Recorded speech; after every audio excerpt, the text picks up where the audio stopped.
Montaigne a inventé le mot masturbation. C'est-à-dire c'est lui qui l'invente dans la langue française, et il explique de quelle façon. Et la chose que je trouve amusante, que je disais, c'est que le mot masturbateur n'apparaît, c'est-à-dire l'utilisateur n'apparaît que 2 siècles plus tard avec Sade. Et on se demande ce qui s'est passé entre-temps. Alors la chose qui est drôle, c'est que dans la période, dans mon éloge de la masturbation par exemple, j'ai lu énormément de livres qui ont été écrits entre le 18 et 19e siècle pour condamner la masturbation. Il y a des tas de gens qui racontaient, c'est quand même quelque chose d'extraordinaire, qui a été inventé très récemment. Bien entendu que la masturbation a existé de tout temps. Ça n'a pas changé la sexualité de nos ados. Ça a changé la sexualité à nous tous. C'est-à-dire que nous n'avons plus la même représentation de la sexualité, on ne fait plus l'amour de la même façon. Quand je fais l'amour, mais bien sûr que je me réfère à ce modèle infaillible et je me trouve nul parce que je n'y arrive pas de la même façon. C'est-à-dire ça va modeler, ça va donner des failles, ça donne beaucoup de troubles sexuels.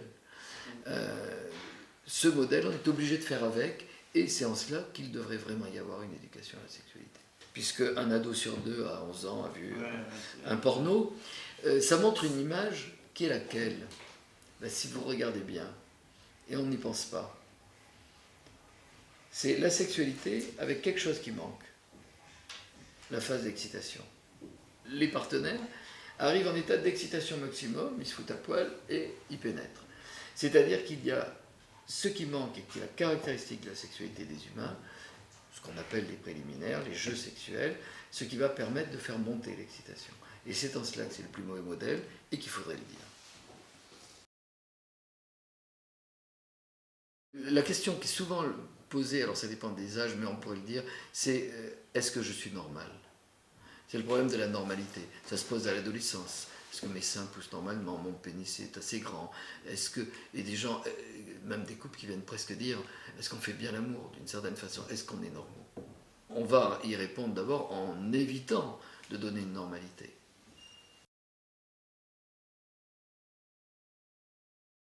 Aristote, oui, je jette des pierres.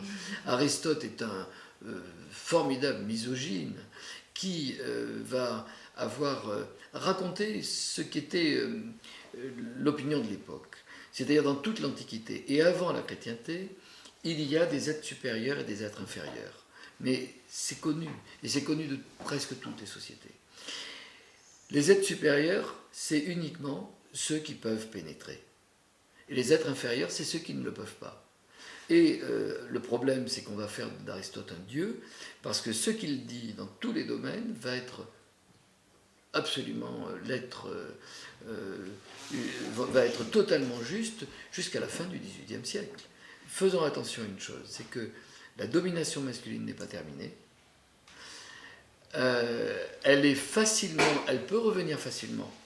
Ça, c'est quelque chose de terrible. Et en grande partie, faisons attention à ces mouvements. Quand même, en Pologne, l'avortement est devenu à nouveau interdit. La pilule du lendemain est interdite. Or, les gens n'ont pas compris, parce que ça n'a pas été dit, que c'est les plus grandes conquêtes de l'humanité. C'est évident. Et c'est vraiment fragile, alors que je vous aurais dit il y a 10 ans, je pensais que c'était solide. Ben non. Agrandir le sexe, on ne peut pas. On ne peut pas y arriver. Alors ce qu'on essaie de faire actuellement, c'est le grossir. Par exemple, c'est ce qu'on fait avec l'injection de la graisse, on la prend au niveau abdominal, parce que c'était un chirurgien qui faisait à la fois de la liposuction, puis il s'est dit, mais tiens, comme il n'y a pas de rejet, je l'injecte dans le... Bon, ça va donner des sexes très épais, mais ça ne va pas donner un sexe plus grand. Il n'y a pas de besoin sexuel, c'est-à-dire que si on ne fait pas l'amour de toute la vie, il n'y a aucune maladie. Mais que les hommes prennent la frustration pour un besoin. Ah oui, on peut être frustré sur le plan de la pulsion sexuelle, j'ai envie, je ne supporte pas de pas m'accoupler au rythme de mes masturbations. Mais quelqu'un qui est totalement en dehors de ça, et on le voit très bien avec des ecclésiastiques, des gens qui viennent nous consulter, par exemple, pour un manque de désir, tiens, j'ai déjà vu à l'âge de 50 ans un moine venir consulter parce qu'il ne bande plus. Je lui dis, vous voulez peut-être vous défroquer, avoir une nouvelle vie? Non, pas du tout. Mais vous avez une sexualité? Non, pas du tout. J'en ai jamais eu. Mais, ce que va me dire cet homme, depuis mon enfance, je me réveillais le matin avec une érection et je ne l'ai plus. Parce que pour des raisons complexes, biopsychologiques, cette érection ne marche plus pareil. Et il est très mal, parce qu'il me dit, j'ai l'impression de ne plus être un homme. Alors qu'il n'a pas de masturbation, il n'a pas de sexualité, il est très bien dans cet équilibre. C'est-à-dire que ça montre avant tout, pour tous les hommes, que l'érection est identitaire. On connaît les cordonniers qui sont mal chaussés. La chose qui est importante, c'est qu'on ne fait pas les choses par hasard. Et on a fait parmi les médecins, par exemple, on sait que les ophtalmos portent plus de lunettes que les autres et que les psychiatres se suivent plus.